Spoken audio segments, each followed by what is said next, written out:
ખબરોમાં બન્યા રહેવા માટે બેલ આઇકોન દબાવો અને એબીપી અસ્મિતાને સબસ્ક્રાઇબ કરો। સમાચાર અમદાવાદથી। અમદાવાદમાં દિવાળીના તહેવારોમાં ખરીદીમાં લોકો મગ્ન બન્યા છે અને બજારોમાં લોકોની મોટી સંખ્યામાં ભીડ જોવા મળી રહી છે। મોટી સંખ્યામાં લોકો ખરીદી કરવા માટે ઉમટ્યા, પણ સોશિયલ ડિસ્ટન્સનો સત્યાનાશ વાળ્યો। કોરોનાની મહામારીમાં આટલી ભીડ ખતરનાક બની શકે છે। ખરીદી કરો, પણ કોરોનાથી બચવું પણ એટલું જરૂરી છે। ખરીદી કરતી વખતે માસ્ક અને સોશિયલ ડિસ્ટન્સનું ખાસ ધ્યાન રાખવું જોઈએ।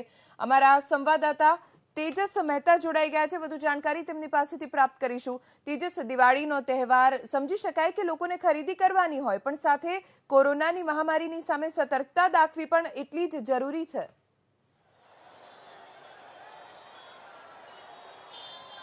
ધ્વનિ, એબીપી અસ્મિતાની પણ અપીલ છે કે દિવાળી મનાવીએ પરંતુ સતર્કતાની સાથે। પરંતુ અમદાવાદના જે દ્રશ્યો છે તે ચિંતા કરાવે તેવા દ્રશ્યો છે। લાલ દરવાજા ભદ્રનો આ વિસ્તાર છે કે જ્યાં અત્યારે જોઈ શકાય છે મોટી સંખ્યામાં લોકો ખરીદીમાં મગ્ન બન્યા છે। સોશિયલ ડિસ્ટન્સનું પાલન ન થતું હોય તે પ્રકારના દ્રશ્યો અત્યારે 3 દરવાજાથી લઈને ભદ્રનો જે આખો વિસ્તાર છે ત્યાં જોવા મળી રહ્યું છે। લોકો ખરીદીમાં એટલા મગ્ન છે કે સોશિયલ ડિસ્ટન્સનું પાલન થતું નથી। ઘણા બધા લોકો માસ્ક વગર પણ અહીંયા ફરતા હોય તે પ્રકારના દ્રશ્યો છે। પોલીસની હાજરી હોય, અમદાવાદ મ્યુનિસિપલ કોર્પોરેશનના દબાણ ખાતાની પણ હાજરી હોય, તેમ છતાંય મોટી સંખ્યામાં લોકો ખરીદી કરવા ઉમટ્યા છે, ટોળે ટોળા વળી રહ્યા છે। ચોક્કસ વાત છે કે દિવાળીનો તહેવાર છે, લોકો પોતાના પરિવાર સાથે ઉજવવા માંગતા હોય તેના માટે જીવન જરૂરિયાતની વસ્તુઓ અથવા ઉત્સવને જરૂરી જે વસ્તુઓ હોય તેની ખરીદી કરવા માટે આવે, પરંતુ અત્યારે જે પ્રમાણેના દ્રશ્યો સામે આવી રહ્યા છે આ ભીડ ચિંતા કરાવે એવી છે। નવેમ્બર મહિનામાં ખાસ કરીને શિયાળાની જ્યારે શરૂઆત થઈ ચૂકી છે તેવામાં શરદી, ખાંસી, કફના કેસ વધી રહ્યા છે, કોરોનાના સંક્રમણના કેસ પણ વધી રહ્યા છે। તેવામાં લોકો જો પોતે સોશિયલ ડિસ્ટન્સનું પાલન ન કરે, માસ્ક ન પહેરે તેવા સંજોગોની અંદર સંક્રમણ વધવાનો પણ ખતરો રહેલો છે। એટલે આ પ્રકારના જે દ્રશ્યો સામે આવી રહ્યા છે અમદાવાદના ભદ્ર વિસ્તારમાં, લોકો ખરીદીમાં મગ્ન છે, પરંતુ જે કોરોનાને લગતી ગાઈડલાઇન્સ છે અનલોકની, તેનું પાલન ન થતું હોય તે પ્રકારની સ્થિતિ સામે આવી રહી છે। વધુ સતર્કતાની જરૂરિયાત હોય તે પ્રકારની વાત પણ અહીંયા દેખાઈ આવે છે। બિલકુલ તેજસ, અને લોકોની સાથે સાથે પ્રશાસને પણ સમજવાની જરૂર છે કે એ પ્રકારનું આયોજન કરવામાં આવે કે આવી ભીડ એકઠી ના થાય। અત્યારે આપે જ જણાવ્યું કે અહીંયા પોલીસ કર્મચારીઓ હાજર છે અને છતાં પણ અહીંયા સોશિયલ ડિસ્ટન્સનો અને માસ્કનો ભંગ થઈ રહ્યો છે।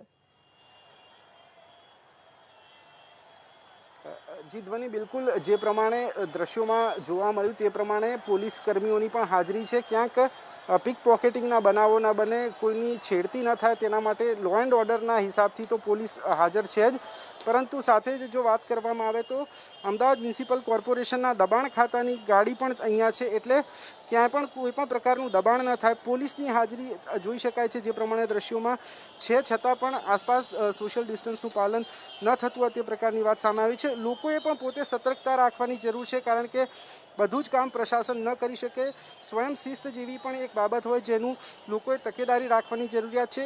વારંવાર એબીપી અસ્મિતાની પણ અપીલ રહી છે કે જ્યારે સોશિયલ ડિસ્ટન્સના પાલનની વાત હોય કે માસ્ક પહેરવાની વાત હોય, તમામે પોતે સતર્કતા રાખવાની પણ એટલી જ આવશ્યકતા છે। એટલે કોરોના મહામારીની વચ્ચે જ્યારે ઉત્સવની ઉજવણી કરીએ તો ચોક્કસ ઉત્સવની ઉજવણી તો કરીએ જ, પરંતુ સતર્કતા સાથે કરીએ। એબીપી અસ્મિતા પણ વારંવાર આ જ અપીલ કરી રહ્યું છે।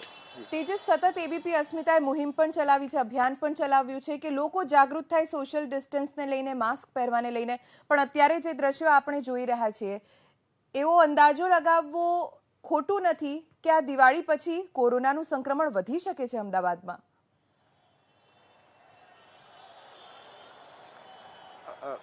ધ્વનિ, જે રીતે અમદાવાદ મેડિકલ એસોસિએશન અને ઇન્ડિયન મેડિકલ એસોસિએશન આ પહેલાં કહી ચૂક્યું છે કે કોરોના સંક્રમણ નો જે તબક્કો છે તે અત્યારે પીક ઉપર એટલે ટોચ ઉપર છે, તેવા સંજોગોની અંદર જે દ્રશ્યો દેખાઈ રહ્યા છે તે સ્પષ્ટ કરે છે કે આ પ્રકારની સ્થિતિ જ્યારે નિર્માણ પામતી હોય તેવામાં લોકોએ પોતે વધારે તકેદારી રાખવાની જરૂરિયાત છે, કારણ કે શિયાળાનો સમય છે, શરદી ખાંસીના કેસ આમ પણ સામાન્ય રીતે શિયાળામાં વધારે જ આવતા હોય છે। તેવામાં મહામારીના આ સમયમાં પણ આ પ્રકારના કેસો વધી શકે છે, કારણ કે જે પ્રકારની ભીડભાડ થાય છે, બજારોની અંદર જે પ્રકારે ભીડ થાય છે, પ્રશાસન ચોક્કસપણે કામ કરી રહ્યું છે, પરંતુ પૂરતું નથી। તે પ્રકારના દ્રશ્યો અમદાવાદના લાલ દરવાજા વિસ્તારમાં સામે આવી રહ્યા છે।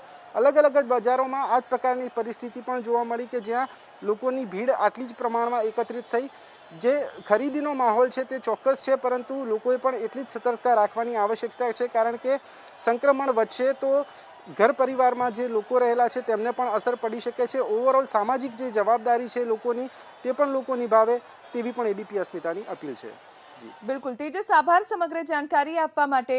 તો અત્યારે લોકોએ પોતાની જવાબદારી સમજીને એ સમજવાની જરૂર છે કે જો સોશિયલ ડિસ્ટન્સ નહીં જાળવો તો કોરોનાનું સંક્રમણ આપના ઘર સુધી પહોંચી શકે છે.